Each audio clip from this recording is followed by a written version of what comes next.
Hai Sobat Cilik, dengan Bu Tata, sahabat yang menemani kamu sebelum tidur. Untuk sahabat cilik, jika ada permintaan mendengar dongeng lainnya, silahkan tulis judul dongeng di kolom komentar ya. Dan jangan lupa klik tombol like, share, dan subscribe ya. Selamat mendengarkan. Laki-laki setinggi lutut. Laki-laki setinggi lutut adalah laki-laki dengan tinggi tidak lebih dari lututmu.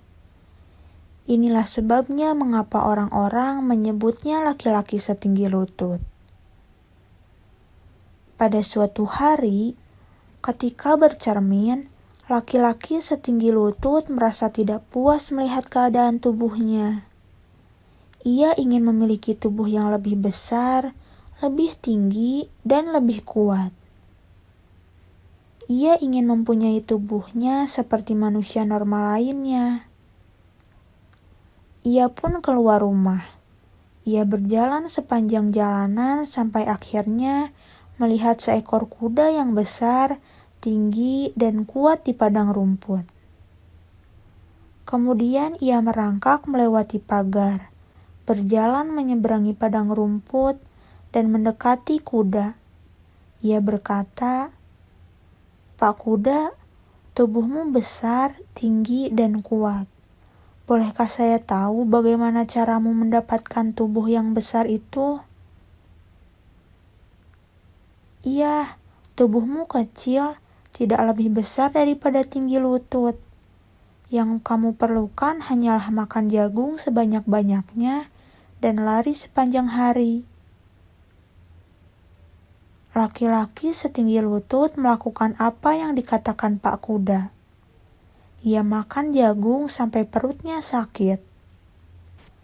Kemudian ia berlari sampai kakinya pegal. Tetapi ia tidak menjadi lebih besar, lebih tinggi, dan lebih kuat. Yang ia dapatkan hanyalah sakit perut dan kaki pegal. Ia pun berpikir bahwa Pak Kuda salah. Laki-laki setinggi lutut kembali berjalan-jalan di hari yang lain. Ia melihat kerbau sedang memakan rumput di padang rumput. Ia pun merangkak melewati pagar, berjalan di padang rumput, dan mendekati kerbau itu. Ia berkata, "Pak Kerbau, tubuhmu besar, tinggi, dan kuat. Bolehkah saya tahu bagaimana caramu memiliki tubuh yang besar?"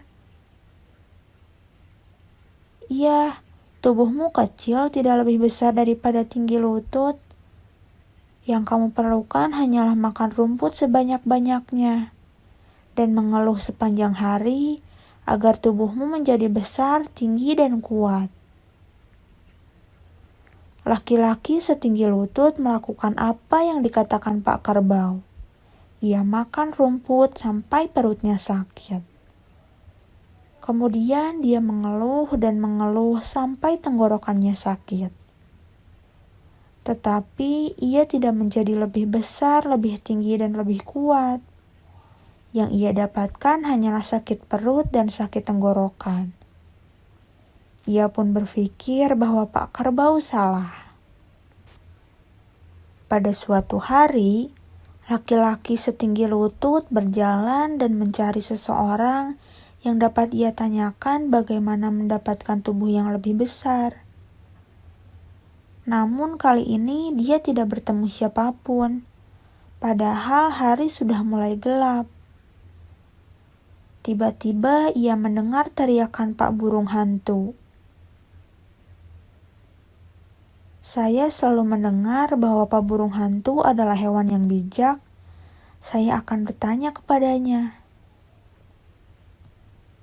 "Pak Burung Hantu, bagaimana caranya mendapatkan tubuh yang lebih besar dan kuat tinggi seperti Pak Kuda dan Pak Kerbau?" Laki-laki setinggi lutut, "Mengapa kamu ingin menjadi lebih besar dan kuat serta tinggi seperti Pak Kuda dan Pak Kerbau?"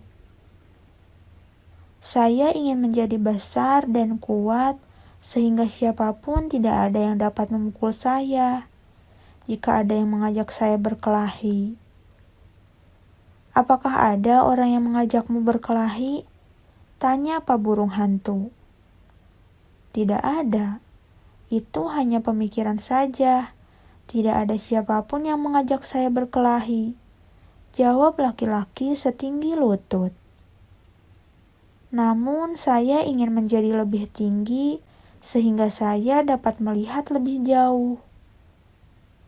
Naiklah pohon ini dan duduk dekat saya, kata Pak Burung Hantu.